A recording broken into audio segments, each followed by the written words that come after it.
اللي قدامكم في الصورة دي اسمها أميمة نيلسون، واتولدت في مصر، وكانت بتشتغل عارضة للأزياء ومربية، واتهموها بتهمة غريبة جدا وكمان أدهشت العالم كله. تعالوا بينا نشوف ايه حكايتها. قبل ما ابدأ لكم في الحكاية ما تنسوش تعملوا لي سبسكرايب في القناة وتفعلوا زر الجرس علشان يوصل لكم مني كل حكاية غامضة. الحكاية بدأت لما كان عمرها 18 سنة، وقررت انها تسافر امريكا وتحقق كل احلامها وطموحاتها، وانها تبقى عارضة للازياء مشهورة. تعالوا نشوف ايه اللي حصل معاها.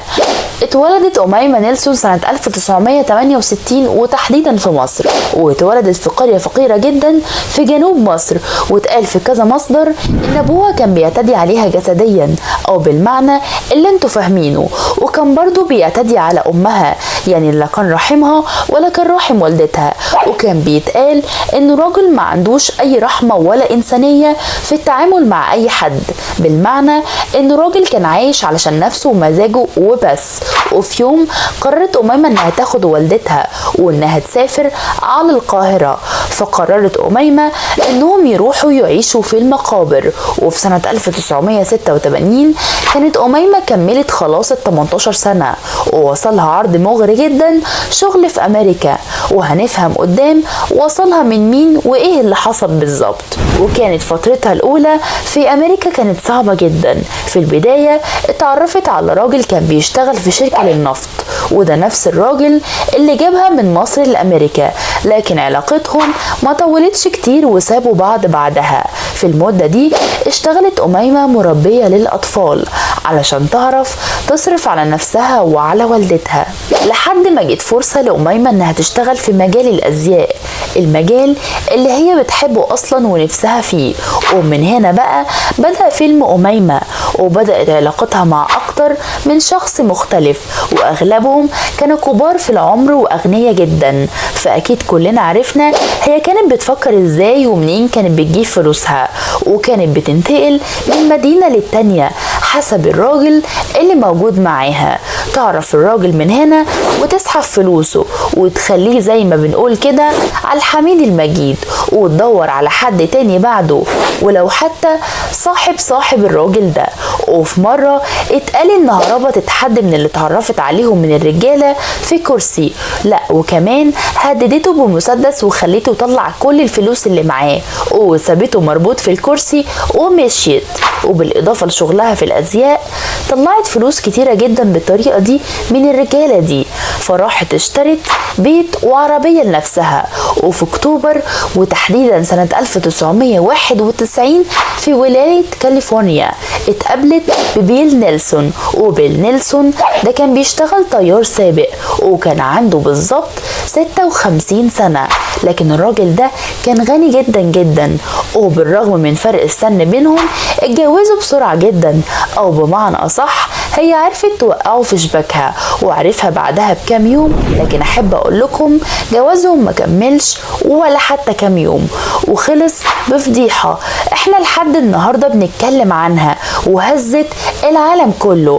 وفي نوفمبر تحديدا سنة 1991، وفي يوم تحديدا بيسموه عيد الشكر، والعيد ده موجود في امريكا وفي شقتهم في كاليفورنيا. راحت أميمة كتفت جوزها وبمقص طعنته كذا طعنة، وخبطته بالمكوى بتاعة الملابس في راسه كذا خبطة لحد ما مات وقطع النفس. وكمان ما سكتتش لحد هنا، دي كمان قطعت كل أجزاء جسمه ولحمه لحتت صغيرة جدا، وجابت الراس وكسرتها لقطع صغيرة قوي، وحطتها في الفرن وشغلت الفرن وشوت كل لحمه. وجابت كمان حلة كبيرة جدا طويلة كده وقطعت ايد ورجل بيل وحطتهم فيها. وقالت كمان في التحقيقات انها عملت كل ده علشان تخفي كل البصمات وعلشان محدش يشك فيها ومحدش يعرف اللي عملته في الجثة. وكمان يتقال حسب الطب النفسي واللي اتعرضت عليه واللي كان بيشوف حالتها انها قطعت ضلوع جوزها وشوتهم واكلتهم. بعد ما عملت كل ده أميمة فاقت ولقيت نفسها في مصيبة كبيرة جدا، وازاي هتخلص على بقايا جوزها علشان الشرطة ما تكشفش اي حاجة. وللعلم جوزها ده كان ضخم البنية، وكان بالنسبة لها قدها 3-4 مرات في الجسم والحجم. فراحت بعد كده في التحقيقات قالوا انها قطعت باقي جسم بيل وخلطته مع لحم الديك الرومي واللي بيتقدم في عيد الشكر، ورميته بعدها في الزبالة. وفي مصادر تانية كانت بتقول انها خلطت جسمه مع لحم الديك الرومي وقدمته للضيوف. متخيلين البشاعة؟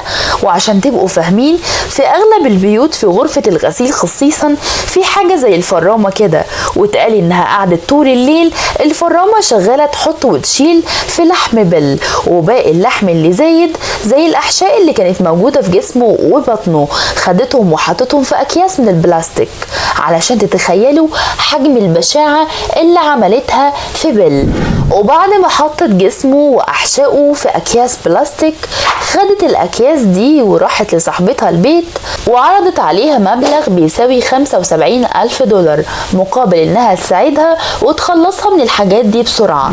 لكن صاحبتها خافت وموافقتش طبعا على عرضها، وعملت انها سيبيني افكر، وراحت فورا اتصلت بالشرطة علشان تبلغ عنها. وراحت أميمة مشيت من بيت صاحبتها وهي لسه بتمشي الشرطة وقفتها وشافت العربية والأكياس اللي معاها كمان. وبعد تفتيش الشقة لقوا باقي أجزاء جسم بيل. قالت أميمة في التحقيقات إنها كانت طول فترة جوازها بتتعرض للعنف الشديد جدا من جوزها وكذا مرة، وده اللي خلاها تفكر في قتله، وإن آخر مرة كانت وقعت اعتداء عليها في نفس اليوم اللي أميمة قتلت فيه بيل. وقالت في المحكمة انها تعرضت في طفولتها لاعتداءات ومشاكل اسرية مختلفة، وده اثر على نفسيتها جدا، عشان كده هي عنيفة قوي في اي رد فعل زي ما شفنا كده كذا مرة. خلال المحاكمة تعرضت أميمة على دكتور نفسي علشان يفهم ويقيم حالتها بالظبط. فقالت أميمة للدكتور انها حطت على لحم جوزها وهي بتاكله صلصة الباربيكيو، والمصيبة كمان انها قالت للدكتور ان احسن لحمة هي اكلتها في حياتها كانت لحم جوزها بيل. لا وكمان قالت انها بعد ما اتأكدت ان بيل خلاص مات وقطعت الضلوع راحت تاخد شاور ولبست الفستان بتاعها وحطت الميك اب كأنها خارجة برا، وراحت تسوي اللحم وتاكله. وفي نهاية المحاكمة قالت أميمة انها ارتكبت الجريمة، وده كان دفاع عن نفسها والعنف اللي كانت بتتعرض ليه والاعتداءات المتكررة منه، ولو هي ما كانتش قتلته كان زمانه هو اللي قتلها. وكملت كلامها وقالت انا اسفة لكن مبسوطة اني لسه عايشة، واسفة ان قطعت جثة جوزي بالطريقة الغريبة دي.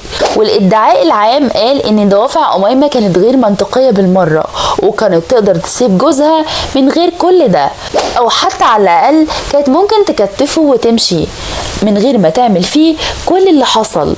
وكمان طلع عندها تاريخ طويل في اغراء الرجال كبار السن خصيصا والنصب عليهم علشان تاخد كل فلوسهم. في النهاية تم الحكم على أميمة بالقتل من الدرجة الثانية والسجن لمدة 28 سنة.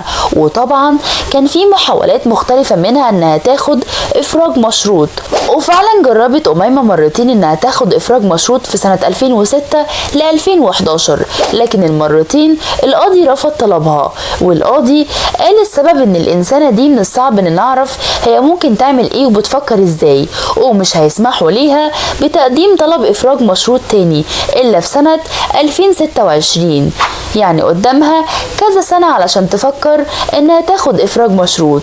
وفي النهاية احنا ما بقيناش عارفين ولا متخيلين الواحد تفكيره ممكن يوصل لفين. وبكده نكون وصلنا لنهاية الحكاية، ومستنية رأيكم في التعليقات، وقولولي تحبوا حلقات عن مين تاني واحنا هنحكيها مع بعض.